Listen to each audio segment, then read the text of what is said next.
How to talk to people in pairs. Liam dreaded every social gathering where English was spoken. His mind would race, searching for words, but mostly finding silence. This persistent struggle profoundly affected his confidence. He felt disconnected, watching others effortlessly converse and share laughter. It was a daily, painful reminder of his linguistic limitations. Understanding basic phrases was one thing, but engaging in genuine dialogue felt like climbing an insurmountable mountain. He often rehearsed sentences in his head, yet they vanished the moment he needed them most. This internal battle against inadequacy left him feeling utterly frustrated and defeated. He yearned to express himself, to share his thoughts and feelings without hesitation. The desire to connect with people on a deeper level gnawed at him constantly. This deep longing fueled his hidden determination, even amidst the recurring waves of self-doubt. Something had to change. One embarrassing incident involved a simple question about directions. Liam completely misunderstood the request, leading to a comedic but humiliating mix-up. The polite laughter of strangers stung, reinforcing his belief that he was simply incapable of truly mastering English communication. Another time, during a casual team lunch, everyone was discussing weekend plans. Liam had an interesting anecdote but couldn't articulate it clearly. He fumbled, blushed, and eventually just nodded, feigning understanding. The silence that followed was deafeningly loud in his ears. These frequent linguistic failures created a mental barrier, making him avoid any situation requiring extensive English interaction. He started declining invitations, preferring solitary activities over the potential public embarrassment. His social world slowly but surely began to shrink. A kind colleague, observing Liam's quiet despair, approached him one afternoon. "Liam," she said gently, "I noticed you sometimes struggle with English." "It's all right, many people do. Have you ever considered a different approach to learning and improving?" Her words sparked a tiny flicker of hope. She shared her own journey, emphasizing the profound impact of reading and listening. "You must read English regularly," she advised, "and immerse yourself in spoken words. It's not just about grammar books. It's about building an intuitive understanding, almost like osmosis." Liam was skeptical but desperate. Why you must read English, he wondered aloud. And why reading is so important. His colleague patiently explained that reading builds vocabulary, reinforces grammar structures, and develops a natural sense of language flow, crucial for genuine fluency. He began with simple English novels, children's books even, feeling a little foolish at first. Slowly, new words started making sense in context. He discovered the joy of stories, realizing how much information he had been missing by solely focusing on dry textbooks. Reading became a daily ritual. He dedicated at least 30 minutes every evening, losing himself in diverse narratives.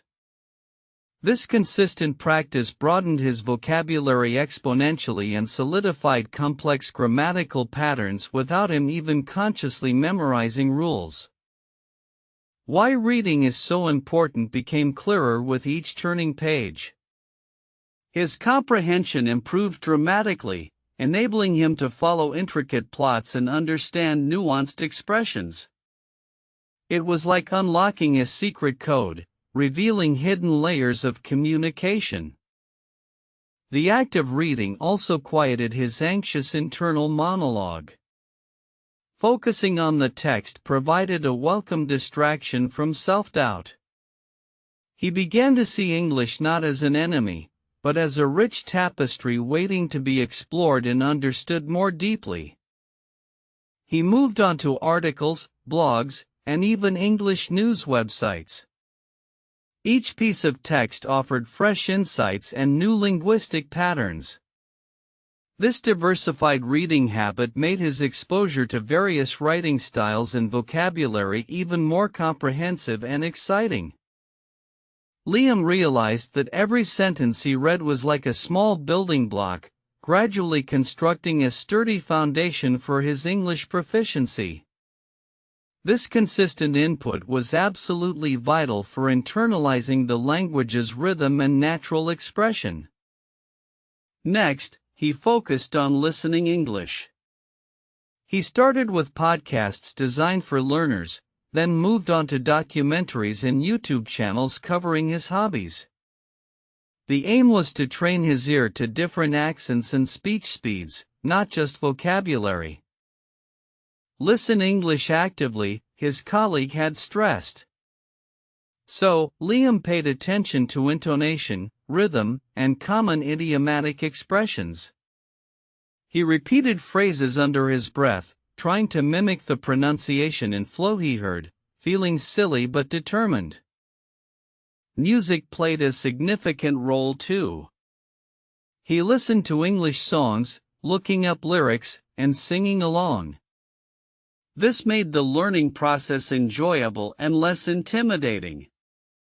Understanding song meanings also added another layer of cultural context to his studies. He discovered that active listening significantly improved his comprehension in real-time conversations. He could follow rapid exchanges more easily, anticipating responses and understanding subtle cues. His brain was getting trained to process spoken English efficiently. The combination of reading and listening transformed his passive understanding into something more active. His mind was now filled with more words and phrases, ready to be recalled. This foundational knowledge was critical for how to improve your English speaking. The next crucial step was speaking. Liam started by talking to himself in English, describing his day, narrating mundane tasks. It felt strange initially, but it helped him articulate thoughts without external pressure, building basic fluency and confidence. He recorded his voice, listening back to identify pronunciation errors and awkward phrasing. This self-assessment was incredibly insightful. It allowed him to pinpoint specific areas needing improvement, making his practice highly targeted and effective. He then sought out language exchange partners online, starting with text chats before gradually moving to voice messages. This low-pressure environment was perfect for practicing without immediate conversational demands, slowly building courage for real interactions. How to talk to people in pairs became his new mantra.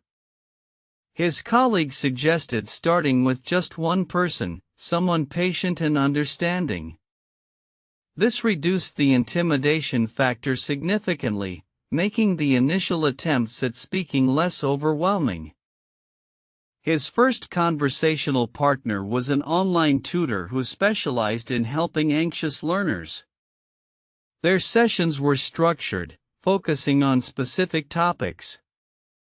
Liam found it incredibly reassuring to have dedicated time to practice his spoken English. These one-on-one sessions taught him the art of maintaining a simple dialogue. He learned to ask follow-up questions, express agreement or disagreement, and even gracefully admit when he didn't understand something. It was foundational communication training. He discovered the power of conversational anchors, simple phrases like, "That's interesting," or "Could you explain that," that keep the conversation flowing even when you're unsure what to say next. These small tools were incredibly helpful. Each successful interaction, no matter how brief, boosted his self-esteem. He realized that mistakes were part of the learning process, not failures. This shift in mindset was absolutely crucial for his continued progress and confidence building. Gradually, he started engaging colleagues in brief English exchanges during coffee breaks, asking about their day or commenting on simple office matters. These small, consistent efforts contributed significantly to his overall comfort level with spoken English. How to talk to anyone in English seemed less daunting now. He understood that breaking it down into manageable steps, starting with pairs, was the most effective strategy. It built momentum without overwhelming him with unrealistic expectations. His confidence grew enough to join a local English conversation club. The initial meetings were nerve-wracking, but the supportive environment encouraged him to participate more. He focused on listening carefully before formulating his responses. In group settings, he learned to contribute concisely, and also to accept that he wouldn't understand every single word. The pressure to be perfect diminished as he saw others also making small errors, making the atmosphere less intimidating. He practiced starting conversations with strangers at meetups. Simple greetings, asking about their interests, and offering a few sentences about himself. These brief encounters honed his spontaneous speaking ability and reduced social anxiety. A very interesting story emerged from one such interaction. He met a traveler who shared incredible tales from remote corners of the world. Liam found himself effortlessly engaging, his English flowing more naturally than ever before. This pivotal conversation felt like a breakthrough. He was no longer translating in his head, but thinking directly in English, responding intuitively. It was a tangible sign that all his hard work was genuinely paying off in a major way. He realized that talking in English was less about perfect grammar and more about effective communication. People appreciated his effort and understanding, not flawless pronunciation. This realization significantly eased his internal pressure. He started initiating discussions at work, confidently expressing his ideas during meetings. His colleagues noticed his improved communication and his newfound assertiveness. It opened up new professional opportunities he previously thought impossible. How to talk in English was no longer a mystery or an impossible dream. It was a skill he had diligently cultivated, one step at a time. The path was clear: consistent practice, relentless effort, and unwavering self-belief. Yet, the journey wasn't without its setbacks. There were days when he felt exhausted, when words wouldn't come, and frustration threatened to overwhelm him. My day struggle was real, a constant test of his resolve and patience. Some days, he would revert to his old habits, avoiding conversations or feeling inadequate. It was a stark reminder that fluency is a continuous process, not a destination. He learned to be patient and forgiving with himself during these dips. He maintained a positive outlook, reminding himself of his progress. Even on difficult days, he'd read a short article or listen to a brief podcast, keeping the English connection alive. Consistency was his secret weapon against stagnation. He understood that my day struggle was part of everyone's learning process. It wasn't unique to him.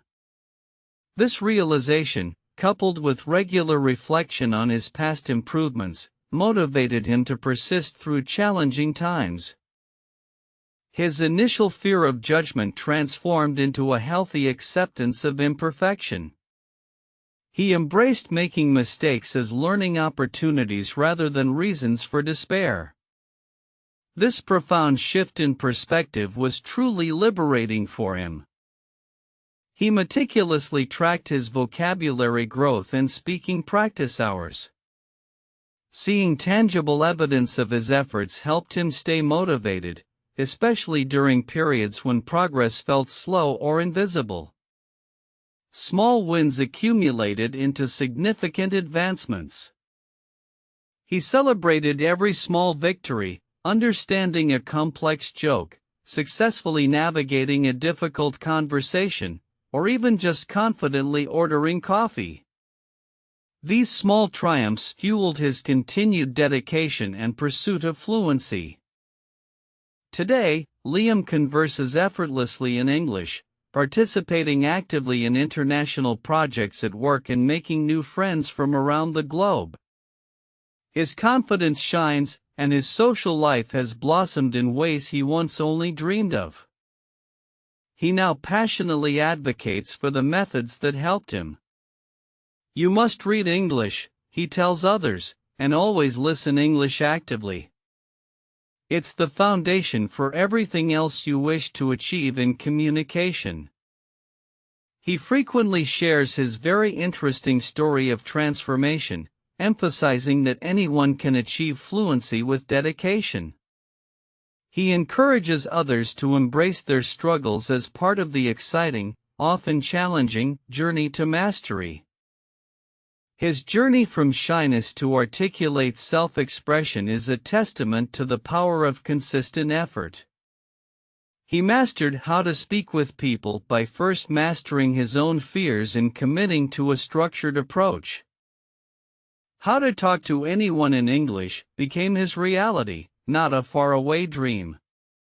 It began with mastering how to talk to people in pairs, then gradually expanding his comfort zone, one conversation at a time. Liam's life drastically improved.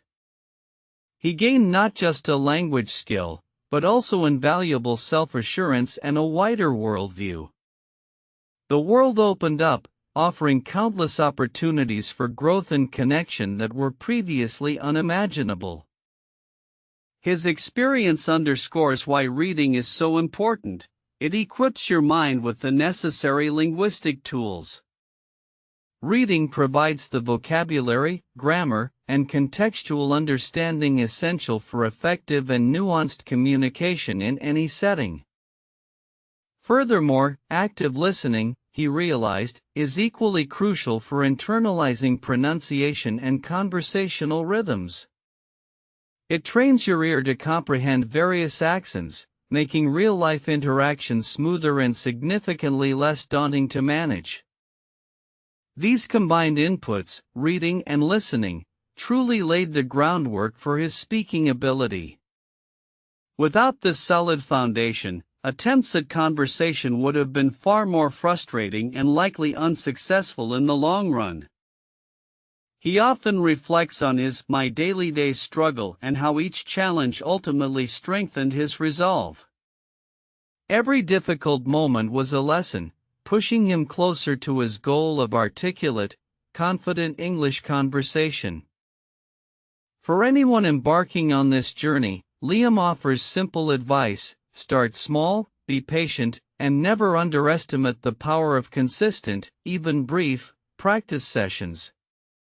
Every single word learned adds to your growing linguistic arsenal. Remember, how to improve your English is a marathon, not a sprint. Celebrate small victories, learn from every mistake, and maintain unwavering belief in your capacity to achieve fluency. Your voice deserves to be heard clearly. So, whether practicing how to talk to people in pairs or aiming for global conversations, embrace the process. It's a transformative journey of self-discovery and connection that extends far beyond just mastering a new language. Liam's story is a powerful reminder that with dedication to reading, listening, and consistent speaking practice, particularly starting with simple pairs, anyone can conquer their English communication fears and truly thrive.